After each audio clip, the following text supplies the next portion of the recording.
Aujourd'hui, on va parler des glucides, qu'on appelle aussi les sucres. Tu en consommes tous les jours, mais est-ce que tu sais exactement comment ça fonctionne?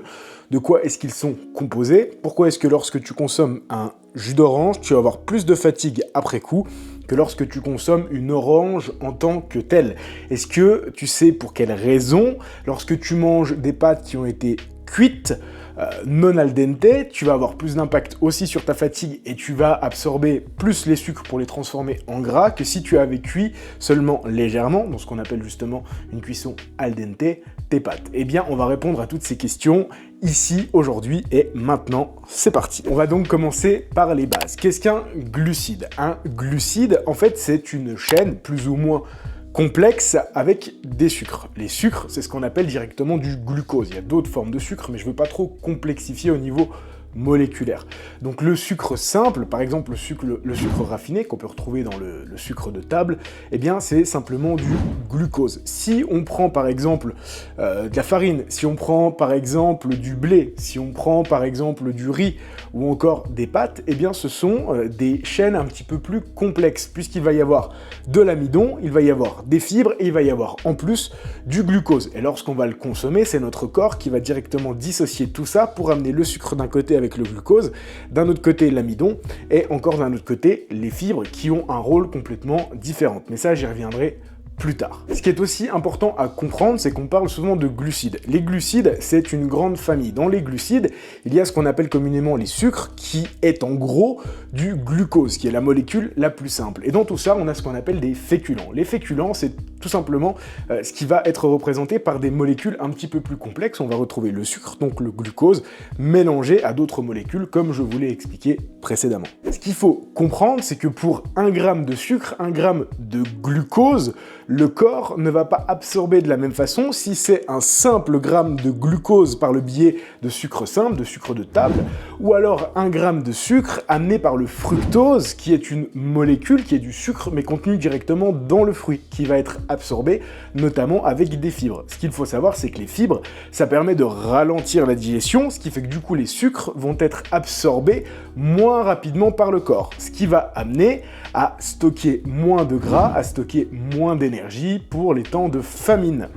On comprend donc bien qu'il est plus conseillé de consommer par exemple un fruit plutôt que du sucre en tant que tel. Un point important qui va être directement lié au glucose et au sucre, ça va être dans un premier temps la glycémie et donc l'index glycémique. L'index glycémique, c'est un index qui va de 0 à 100 et qui va déterminer le niveau de sucre d'un aliment. Si on prend par exemple du sucre de table encore, eh bien celui-là est de 100 sur 100, puisque ça va avoir un impact direct sur votre glycémie. C'est un élément sucrant le plus puissant qu'on peut retrouver. Si on prend par exemple un brocoli, eh bien on va se retrouver autour de 20 sur 100, parce qu'il y a beaucoup de fibres, il y a très peu de sucre en tant que tel directement dans les légumes. Donc là, on va être sur quelque chose d'assez mince. Si on prend par exemple des pâtes cuites al dente, on est autour de 50 ou 60 sur 100, donc il y a un petit peu plus de sucre qui va être plus facilement assimilable et qui va se retrouver plus rapidement dans le sang qu'un brocoli, mais quand même beaucoup moins que du sucre en tant que tel, du sucre de table.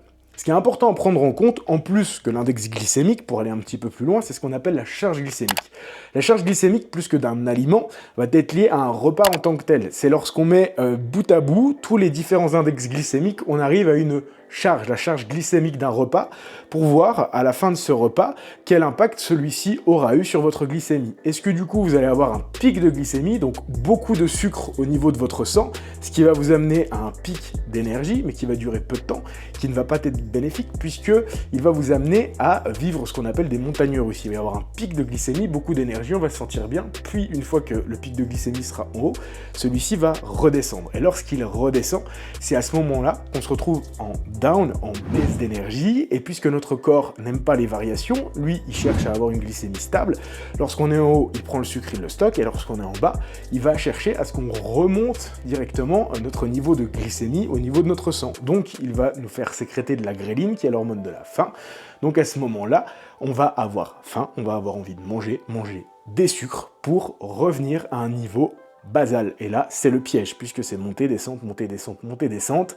Et c'est de cette façon-là qu'on peut développer notamment, par exemple, du diabète. Donc attention à ça. Ce qu'on va prendre comme exemple, on va reprendre l'exemple que je vous ai donné en introduction. Si je bois du jus d'orange, puisque le fruit a été directement mixé, on a enlevé les fibres, il n'y a plus que le fructose. Le fructose étant une molécule simple de sucre. C'est à peu près l'équivalent, pour simplifier, du glucose. Donc il va y avoir un pic de glycémie, mon corps va prendre cette énergie, il va le stocker sous forme de graisse, puis on va avoir une baisse au niveau de la glycémie, donc on va sécréter de la gréline, donc on va avoir faim et on va vouloir consommer autre chose, un autre produit sucré. Si dans l'autre sens, on prend plutôt une simple orange en tant que telle, et bien dans l'orange, il y a des fibres. On va croquer dedans, il va y avoir mastication, il va y avoir un effet déjà de pré-engagement de la digestion lorsqu'on va saliver, lorsqu'on va mâcher notre aliment, et en plus de tout ça, il va y avoir des fibres, en plus du fructose en tant que tel directement. Ce qui va vous permettre derrière d'avoir moins de fringales et de digérer pendant plus longtemps, ce qui va permettre de lisser la glycémie et avoir une courbe glycémique beaucoup plus stable. Alors, ce qu'il faut bien comprendre avec le glucose et avec les glucides et les sucres en tant que tels, c'est que ce sont des faux amis. On en a besoin pour le bon fonctionnement de notre corps, mais on n'en a besoin que d'une très petite quantité si on est sédentaire ou que nous ne sommes pas de grands sportifs. Encore que, il faut faire très attention au type de sport pratiqué. Je vous donne un exemple. Lorsque je fais du développé couché en salle de sport, je suis allongé sur mon banc, je descends ma barre à la poitrine et je la pousse. Je fais plusieurs répétitions comme ça, on comprendra que ça ne sera pas très demandant en termes de calories, en termes d'énergie. Je suis allongé, je ne dépense pas beaucoup de calories à descendre et à repousser ma barre. En contrepartie, je vais courir. Je vais courir 10 km. Je vais mettre un petit peu plus d'une heure à courir 10 km. Pendant 10 km, je bouge sans m'arrêter. Eh bien, je vais dépenser beaucoup plus de calories à ce moment-là. Donc, quelqu'un qui court, qui va avoir une grosse dépense énergétique dans sa journée, qui va courir quotidiennement, va avoir besoin de beaucoup de sucre pour pouvoir subvenir à ses besoins et pour avoir un maximum d'énergie dans ses muscles. Ce qu'il faut savoir, c'est que lorsque vous consommez des sucres, lorsque vous consommez du glucose, le glucose se transforme en glycogène et il est stocké dans deux endroits. Il est stocké directement dans les muscles et il est stocké directement dans le foie. Si jamais vous ne stimulez pas vos réserves dans les muscles, en étant par exemple sédentaire, eh bien le glucose que vous allez consommer va être stocké sous forme de gras. En contrepartie, si vous bougez beaucoup, que vous faites des marathons, que vous faites de la course à pied, que vous faites du vélo, peu importe, que vous êtes très actif, eh bien vous allez dépenser vos réserves d'énergie intramusculaires. Ce qui fait que lorsque vous allez consommer des sucres, il va falloir recharger son énergie au sein des différents groupes musculaires. Donc on y trouve un intérêt. Donc en fait, il va falloir adapter la consommation des glucides et la consommation des sucres en fonction de votre activité quotidienne et journalière. Pour prendre un exemple très simple, quelqu'un qui va manger une grosse plâtrée de pâtes avant d'aller courir un marathon pendant plus de 4 heures à effectuer 42 km, aucun impact sur sa masse adipeuse, sur sa forme physique. Un sédentaire qui a un travail de bureau, qui ne fait pas de sport, qui va manger des pâtes carbonara le soir devant sa série Netflix, il va indubitablement stocker du gras. Donc tout le monde ne sera pas égal à ce niveau-là par rapport à cette consommation de pâtes, de carbonara, de ce que vous voulez, peu importe, vous aurez compris le concept. Alors, ce qu'il faut comprendre, c'est qu'il y a quelque chose qui est pas mal à la mode maintenant, c'est ce qu'on appelle la cétose. La cétose, c'est lorsqu'on ne consomme plus du tout de sucre, mais qu'on consomme pas mal de lipides. Eh bien, votre corps va transformer les lipides en source d'énergie, va transformer les graisses directement en sucre. Mais cela n'est absolument pas recommandé pour vous. C'est utilisable et applicable seulement dans certains cas pour réduire certaines inflammations, mais votre corps, de façon normale, de façon basale, n'est pas du tout censé fonctionner comme ça. Donc, je tire la sonnette d'alarme. Attention à votre consommation de sucre. On en a besoin d'un minimum, ou d'un petit peu plus, comme je vous l'ai expliqué, en fonction de votre activité. On va donc parler, comme promis, des fibres. Les fibres, en fait, ce sont des glucides non assimilables par le corps. Ce qu'il faut comprendre, c'est qu'il y a plusieurs intérêts aux fibres. Il y en a notamment deux.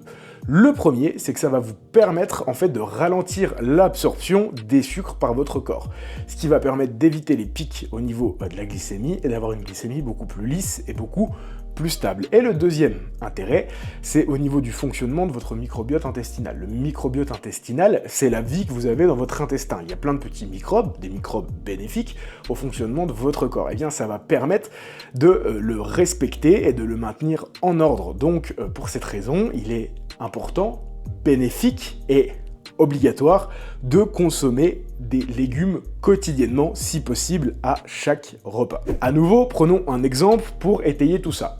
Le pain blanc, le pain complet. Dans du pain blanc, on a simplement du sucre, on a simplement des glucides simples, donc il va y avoir un gros impact au niveau de votre glycémie lorsque vous allez en consommer. En contrepartie, le pain complet va contenir en son sein directement des fibres. Donc les fibres vont permettre de ralentir l'absorption des sucres par votre corps, ce qui fait que vous allez moins stocker de gras et vous allez avoir moins de pics de glycémie, donc moins de fringales, moins de coup de fatigue et surtout moins d'absorption au niveau du sucre. Et on va donc parler maintenant de la cuisson au niveau des différents glucides, puisque la cuisson va avoir un impact énorme sur l'index glycémique. Je vous en ai parlé plus tôt, l'index glycémique, c'est l'impact que va avoir les sucres, les glucides sur votre corps et surtout sur votre glycémie.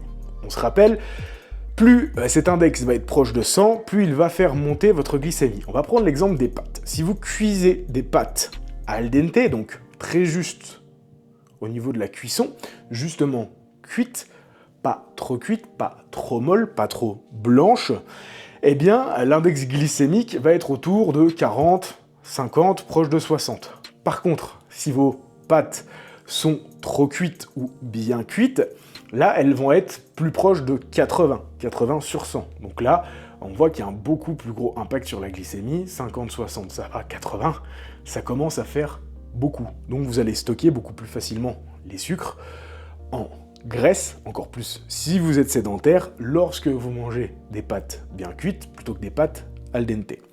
Ce que je vous conseille comme cuisson, ça va être une cuisson vapeur. Ce qui peut être important aussi, c'est de laisser refroidir vos aliments. Plus un aliment et surtout plus un glucide va être chaud, plus il va être facilement absorbé par votre corps et plus il va faire monter votre glycémie. Donc n'hésitez pas, par exemple on va cuire des pommes de terre, ce qu'on appelle en robe des champs, donc avec la peau et à la vapeur, à les laisser refroidir légèrement avant de les consommer. Voire au mieux, de les consommer froides. Même si j'entends bien que c'est quand même plus appréciable de manger les pommes de terre chaudes plutôt que les pommes de terre froides, bien évidemment. Maintenant, vous allez me dire, ok, c'est bien beau tout ça, mais dans la répartition de mon assiette, ou dans la répartition avec les autres macronutriments, qui sont les protéines et les lipides, les graisses, comment est-ce que je dois agencer tout ça? Quelles sont les recommandations en termes de volume, en termes de glucides? Très simple, vous prenez une assiette, 50% de votre assiette doit être composée de glucides, sachant que dans les glucides, on comprend aussi les légumes, et 25% de lipides et 25% de protéines. Ce sont vraiment les recommandations de base, mais juste en appliquant ça, vous allez voir que vous allez avoir un vrai impact au niveau de votre santé. Et moi, ce que je vous recommande sur ces 50% de glucides-là, ça va être d'amener 30% de légumes et 20% de féculents, donc de pâtes, de riz, de pommes de terre, de patates douces, de pain complet. Et ce que je vous recommande vraiment sur ces types d'aliments-là, ça va être les pommes de terre et les patates douces. Pourquoi? Parce que ce sont des produits qui n'ont pas été transformés. Le riz aussi peut être éventuellement intéressant. Le problème du pain et des pâtes, c'est qu'il y a eu une fabrication artisanale minime, mais tout de même. Donc il y a eu un changement au niveau moléculaire. Et vous le savez sûrement, je prêche une alimentation saine, une alimentation paléolithique, donc une alimentation basale comme on mangeait avant dans les temps ancestraux. Et pour terminer, je vais vous donner quelques bons petits conseils à appliquer. Déjà, commencez par manger à chaque repas les 3 différents macronutriments dans votre assiette pour permettre de ralentir la digestion et de lisser votre glycémie. Donc on mange des protéines, viande, poisson, œufs, on mange des lipides, on mange des graisses de bonne qualité et on mange des glucides avec tout ça. Ensuite, attention à la cuisson, attention à manger vos différents glucides avec une cuisson al dente ou une cuisson vapeur légère et à laisser refroidir vos aliments pour éviter que ceux-ci aient un trop gros impact sur votre glycémie. Attention également à tout ce qui va être mixé et sous forme de jus. On enlève les fibres, donc il va y avoir un plus gros impact au niveau de la glycémie. À éviter les sodas, à éviter les boissons sucrées, à éviter les sucres en grande quantité si on est sédentaire, ou qu'on n'a pas une activité cardiovasculaire trop demandante, où il y a beaucoup d'activités, à prendre aussi en fonction du métier que vous avez. Si on est secrétaire, on ne va pas bouger autant qu'un maçon, donc ça c'est à ajuster en fonction de chacun, et je vous invite à rester pertinent là-dessus, et pas à vous dire « je fais une fois le tour du pâté de maison avec mon chien, je suis sportif, je suis actif, je peux manger des pâtes ». No way, ça ne marche pas comme ça.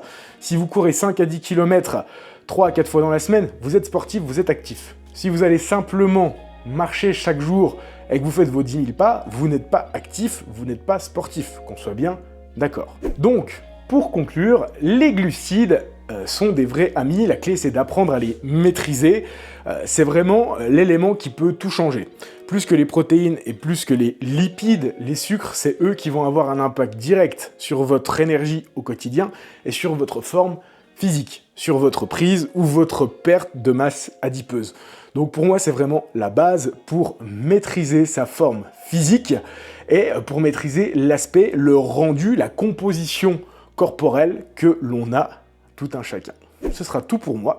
J'espère que mes explications ont été claires. Si tu as des questions, n'hésite pas à revenir vers moi. Je te laisse ici. Ciao!